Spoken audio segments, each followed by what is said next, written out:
Halo semuanya, selamat datang kembali di channel Hashtag Store. Nah, jadi di video kali ini kita akan lanjutkan kembali pembahasan kita tentang pemrograman dasar C++.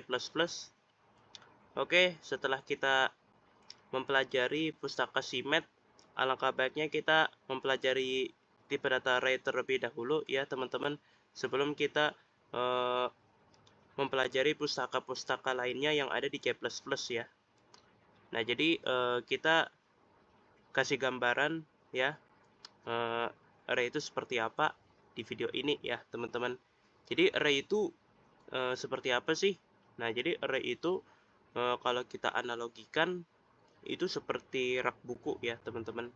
Nah, jadi di dalam rak buku itu isinya itu bisa lebih dari satu buku ya. Bisa 2, bisa 3, bisa 4, hingga 10 buku ya kan dalam satu rak ya, tergantung ukuran raknya. Kalau kecil ya paling isinya cuma 10, kalau besar ya isinya bisa 20, 30, dan sebagainya ya. Nah, jadi bervariasi ya kan, dan ukurannya itu kita yang tentukan gitu ya kan, kita mau beli raknya tuh mau segede apa gitu ya kan. Nah, jadi analoginya seperti itu ya teman-teman. Sederhananya ya, kalau di pemrograman itu disebut array, maka di dalam matematika itu disebut sebagai himpunan. Nah, seperti itu ya teman-teman. Jadi teman-teman nangkep ya, array itu mirip seperti himpunan ya. Nah, begitu ya teman-teman. Jadi intinya ya, array itu kumpulan-kumpulan data ya. Nah, gitu. Oke, setelah kita eh, menggambarkan array itu seperti apa ya, waktunya kita coba untuk coding ya. Kita siapkan terlebih dahulu include iostream dan using namespace std-nya ya di sini. Oke.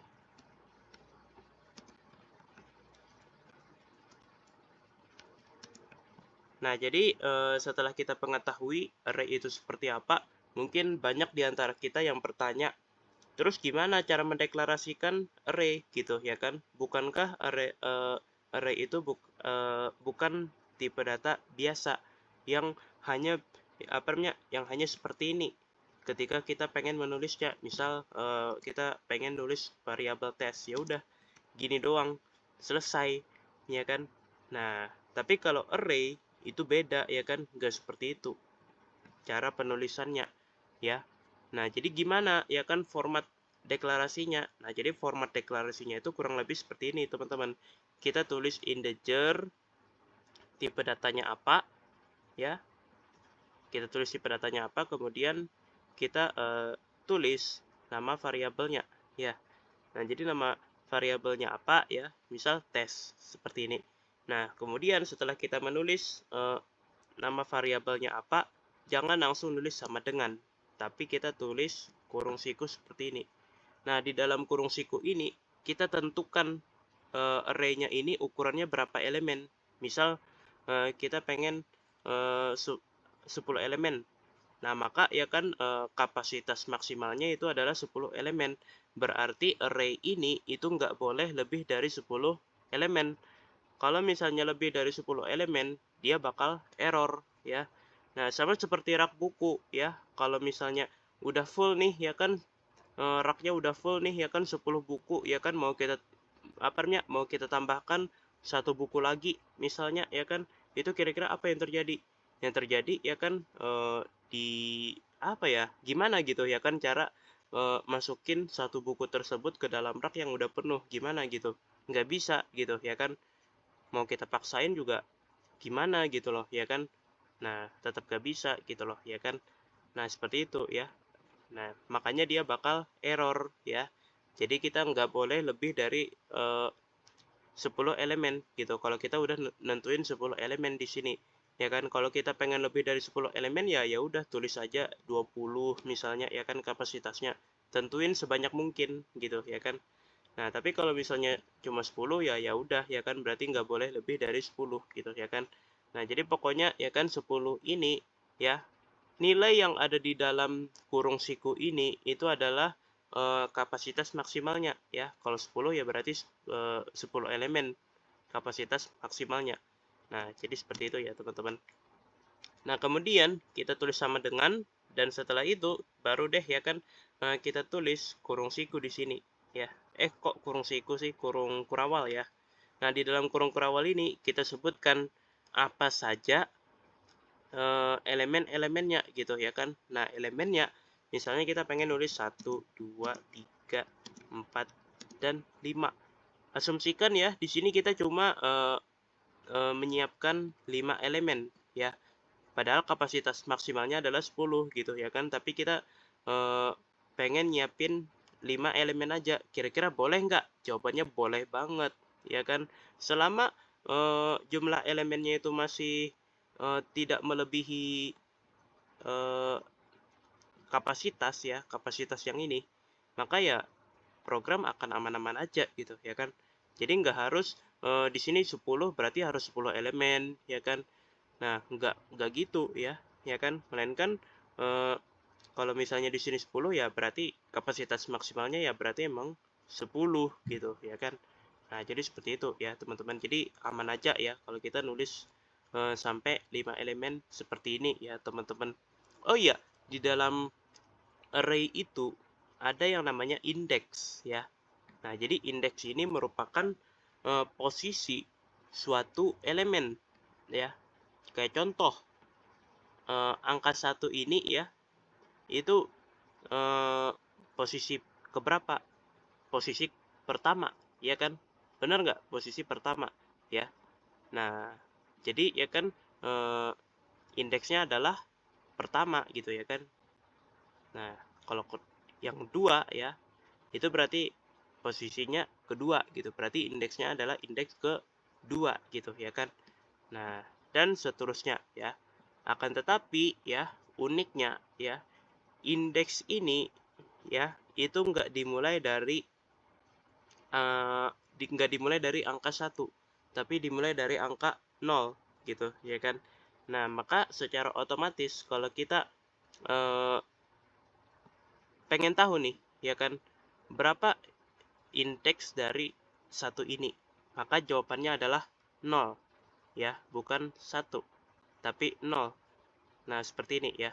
Nah, terus ya kan kalau kita bertanya berapa indeks dari nilai 2 ini, maka jawabannya adalah bukan 1, bukan 2 tapi 1 ya teman-teman. Nah, gitu ya. Karena di sini 0, baru di sini 1, di sini 2, di sini 3, di sini 4 ya. Nah, gitu ya. Jadi posisinya ini 0, ini 1, 2, 3, 4. Nah, gitu ya. Nah, berarti posisi kelima itu adalah 4 ya. Nah, kurang lebih seperti itu ya, teman-teman. Jadi dimulai dari angka 0. Nah, gitu ya, teman-teman. Perlu diingat ya. Oke. Nah, terus di sini kita lihat ya. Di dalam array ini kita telah menyiapkan 5 elemen yang nilai setiap elemennya itu adalah bilangan bulat ya. Nah, pertanyaannya kira-kira apakah bisa jika kita mengganti semua elemen ini itu menjadi bilangan real misalnya. Misalnya 1,5 dan sebagainya. Jawabannya adalah bisa sekali ya, teman-teman, sangat-sangat bisa ya. Akan tetapi dengan catatan integernya itu diganti jadi float atau double ya. Nah, seperti ini ya. Jadi walaupun kita cuma pengen satu elemen yang merupakan bilangan real, tetap saja kita harus mengganti tipe datanya menjadi float atau double ya. Itu wajib ya, teman-teman. Karena kenapa? Karena kalau misalnya kita nentuin float di sini ya, tipe datanya float ya kan, maka tipe data float ini itu berlaku untuk semua elemen yang ada di sini ya, yang ada di dalam array ini. Jadi semua elemen yang ada di dalam array ini itu tipe datanya float semua ya kan. Nah, gitu ya. Begitu juga kalau integer ya. Nah, kalau integer ya kan itu semuanya akan bernilai integer gitu. Maksudnya tipe datanya itu integer ya kan semuanya. Nah, gitu. Makanya walaupun kita cuma pengen mengubah satu elemen, tetap saja kita harus ganti tipe datanya ya. Nah, jadi float atau double ya kan misalnya. Nah, seperti itu. Nah, terus ya kan kira-kira apakah bisa kalau misalnya kita pengen isinya itu adalah berupa huruf? Jawabannya adalah bisa ya, teman-teman. Nah, kalau misalnya kita pengen isi dengan huruf A, B, C, D ya dan sebagainya ya kan itu bisa banget. Caranya itu adalah kita cukup ganti tipe datanya menjadi char seperti ini. Maka di dalam array ini ya kita bisa isi dengan berbagai huruf ya, misal huruf A, kemudian ada huruf B ya, misalnya, kemudian ada huruf C ya kan. Nah, dan seterusnya ya. Jadi bisa banget ya kan kita tinggal pakai char gitu ya kan. Kita pengen tinggal pakai char gitu. Nah, di dalam sebagai tipe data array-nya gitu ya kan. Nah, maka di dalamnya kita isi dengan berbagai huruf di dalam sini ya. Nah, perlu diingat ya, karena di sini kita pakai tipe data char, maka satu huruf aja dan petiknya juga pakai petik satu, bukan petik dua seperti itu ya, teman-teman. Nah, terus mungkin ada yang bertanya nih, ya kan, gimana cara mengaksesnya gitu loh, ya kan? Masa iya, ya kan, buku di dalam rak itu kita biarkan aja gitu, ya kan? Nggak kita apa-apain sampai bertahun-tahun, ya kan? Pasti, ya kan, pada waktu tertentu, misal pada waktu luang, ya kan? Pastinya kita pengen gitu loh, ya kan, mengambil sebuah buku dalam rak gitu, ya kan, untuk kita baca, ya kan? Nah, gitu ya. Nah, dan tentu ya, kita juga memilih ya kan buku mana yang cocok untuk kita baca ya. Nah, seperti itu ya, teman-teman. Jadi, cara untuk mengakses array itu ya, caranya itu adalah kita misalnya kita pengen out ya.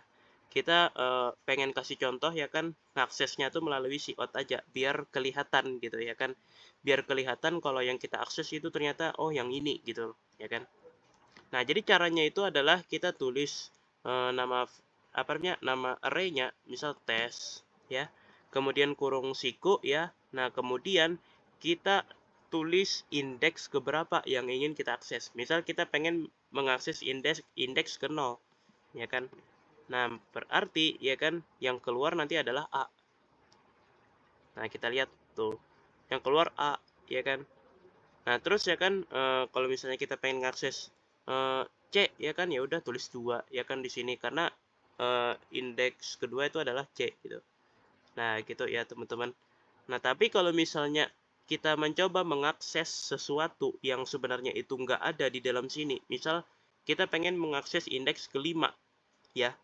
Nah, padahal ya kan nggak ada ya kan di sini yang yang indeksnya itu adalah 5, nggak ada ya kan. Indeks paling tinggi di dalam sini ya, di dalam array sini itu cuma 2 ya kan, bukan 5 ya kan. Nah, kita lihat apa yang terjadi. Yang terjadi adalah nah, dia akan memberikan tanda seperti ini ya. Nah, jadi kalau kalau tipe data char ya kan dia tandanya seperti ini ya. Artinya dia kosong gitu loh ya kan. Apa gitu loh ya kan. Kayak di posisi ini nggak ada apa-apa gitu loh ya kan. Nah, maksudnya gitu ya, teman-teman. Nah, terus ya kan gimana kalau misalnya kita pengen mencoba ya kan mengakses indeks yang ukurannya itu lebih besar dari jumlah elemen ya, jumlah kapasitas. Misal kita pengen mengakses indeks ke 15. Nah, ini kan jelas lebih besar gitu loh ya kan dari kapasitas. Nah, kira-kira apa yang terjadi? Ya, mari kita lihat. Dan ternyata sama aja ya, teman-teman. Bakal dianggap kosong gitu ya kan. Nah, gitu. Bakal dianggap ya ya udah nggak ada apa-apa gitu, ya kan. Nah, seperti itu ya, teman-teman. Nah, terus ya kan ini kan tipe data char nih, ya kan. Nah, mungkin kita bertanya bagaimana dengan tipe data string gitu ya kan. Oke, mari kita coba ya. Karena sejujurnya ya kan aku belum pernah mencoba pakai tipe data string ya kan untuk membuat sebuah array ya. Nah, jadi ya kan kita coba ya kan di sini kita pakai string ya. Nah, nanti kita bakal kasih 2 elemen aja deh ya kan. Elemen pertama ya kan itu Nah, apa namanya, kita tulis sebagai hello ya misalnya, ya. Misal ya di sini. Nah, kemudian di elemen kedua ya kan kita tulis sebagai tes deh ya kan. Nah, di sini ya misalnya ya kan. Nah, gitu ya. Nah, terus kita bakal coba akses elemen kedua ya. Oke, kita lihat ya. Kira-kira apa yang terjadi? Apakah bisa? Dan jawabannya ternyata bisa ya teman-teman. Nah, berarti ya kan mau pakai char atau mau pakai string itu bisa ya teman-teman. Nah, kita coba lagi ya, kita akses indeks pertama ya atau 0. Kita lihat. Nah, hello ya, keluar. Oke, bisa ya ternyata teman-teman. Nah, jadi ya kan tipe data apapun ternyata array ini bisa ya. Entah itu string ya kan, char ya kan, bilangan bulat ya kan, dan sebagainya ya. Itu bisa ya teman-teman. Asalkan sesuai aja ya kan dengan elemen-elemen yang ada di dalam array-nya ya kan. Jangan sampai ya kan di sini kita mengatakan ini tipe datanya string gitu ya kan. Tapi ya kan yang kita isi apa? Yang kita isi angka 5 ya kan. Yang kita isi ya kan angka 6, angka 7 ya kan. Gitu-gitulah pokoknya ya. Nah, itu salah ya kan, error ya kan yang ada ya kan.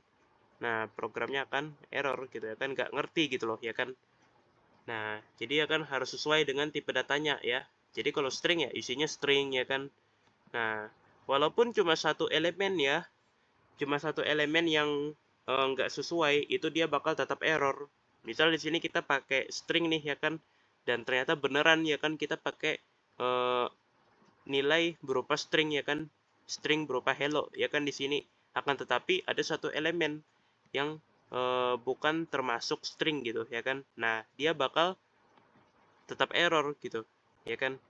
Nah, sama aja gitu ya kan, walaupun cuma satu elemen gitu ya kan yang berbeda. Jadi seperti yang sudah aku sebutkan, kalau tipe data string ini itu berlaku untuk semua elemen. Jadi kalau satu aja ya kan yang beda ya ya udah salah gitu ya kan. Nah, seperti itu ya teman-teman. Oke, aku rasa segitu saja dari aku, sedikit pengenalan tentang tipe data array ya. Semoga dapat dipahami ya teman-teman. Aku ucapkan terima kasih kepada teman-teman sekalian yang sudah mau menonton video ini sampai selesai ya. Dan yap, sampai jumpa lagi di video-video berikutnya. Dadah!